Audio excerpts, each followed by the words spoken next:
Hello, I'm an old guy and I do maths, and here we have a fairly nasty looking quadratic which we're going to attempt to solve. Now, there are a couple of ways in which we can do this. What I've chosen to do is use a two-step process. Now, the first thing that I am going to do is I'm going to find the common factor of all of the numbers in this quadratic, and the common factor is -3. When I take that out, I'm left with this quadratic, x squared minus 8x plus 5.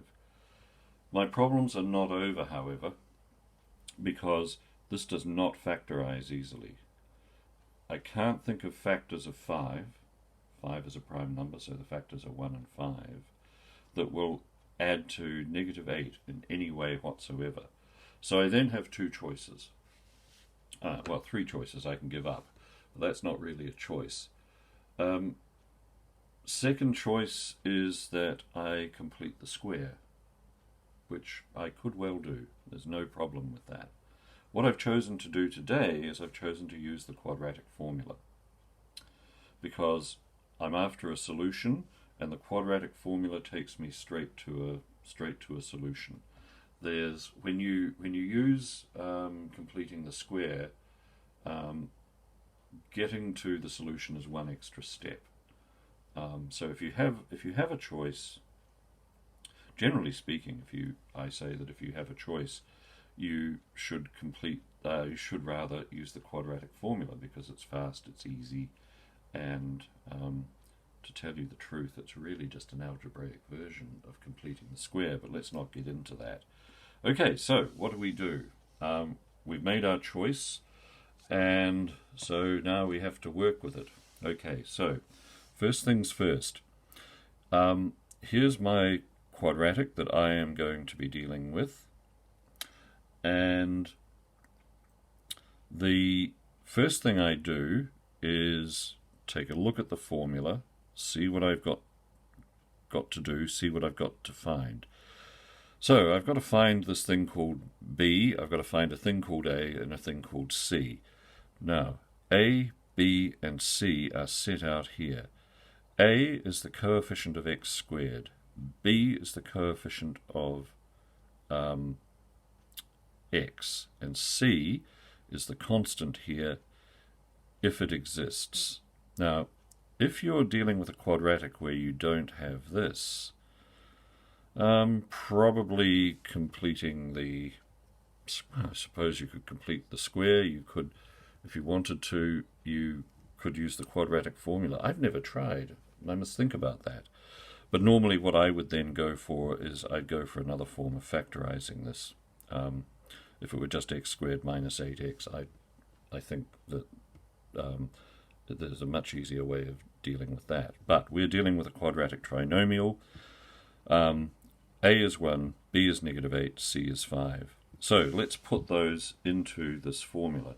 So -b, so that's -8, which will become positive, plus or minus -8 squared minus 4 times A, which is 1, times 5, which is C, or C, which is 5. And when I tidy this up, which I've done over here, I get 64 minus 20, which gives me the square root of 44. Now the square root of 44 is the square root of 4 times 11. If you've looked at my surds video, you can see you'll see where I'm going. Okay, right, 4 times 11. The square root of 4 times the square root of 11. We can find the square root of 4, it is 2. So this expression here can be pared down to 2 root 11. So what do we wind up with? Well, we wind up with x equaling -8, which again we'll tidy up in a minute, plus or minus 2 root 11 over 2. Right, next move.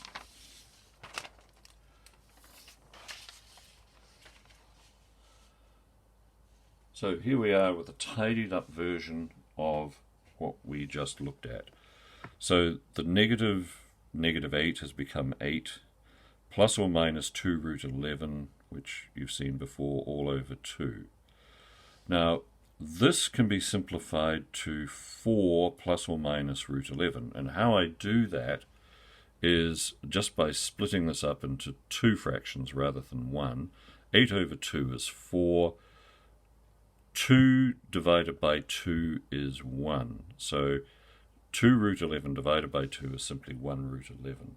So my value of x, my solution for x, is going to equal 4 plus or minus root 11, which I can write out fully here, 4 plus root 11, 4 minus root 11. Now that is what x equals.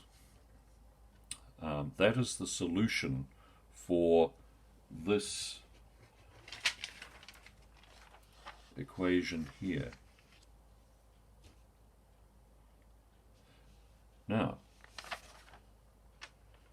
it's the solution for x for that equation. Now, what happened to negative 3? A very good question. Thank you for asking. So, what happened was we found solutions for x. If we want to write the factors of x, what we need to do is we need to get things into this form. Right. So up here we've got x equals 4 plus root 11, x equals 4 minus root 11. We can rearrange these to x minus 4 minus root 11 equals 0. So that's what I've done to this. I've brought the 4 and the root 11 over here. Okay. Same thing with this. I've made them equal 0. And when I do this, I've got the makings of the factors of these. And I can reinstate the negative 3. Now, if you recall,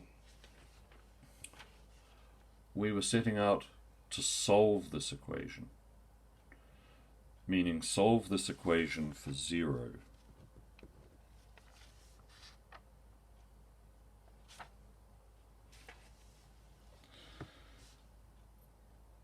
If we multiply through here, we will get the original equation. Now, I'm not going to do that because it's just going to soak up time. Trust me on that one.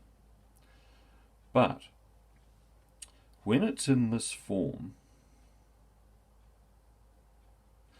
if we were to insert one or other of these solutions into one or other of these brackets for x, we would get 0. And the negative 3 is irrelevant. It's only when we come to expand this to get it back to the original equation that the negative 3 becomes important. If we put one or other of these solutions into these brackets, this bracket will become 0 or this bracket will become 0, and anything multiplied by 0, so if this has a value which is negative 3 and this has a value of some sort other than 0, but this equals 0, this equation will equal 0. So we need to be very careful what we're talking about here. In this form, these are solutions. In this form, rearranged, they are factors. Now, I hope that wasn't too confusing. If you find confused by it. I hope you're not, but if you find that you are, just watch the video down to there. And these are the solutions for negative 3x squared plus 24 minus 15 equals 0. Thank you very much for watching. See you next time.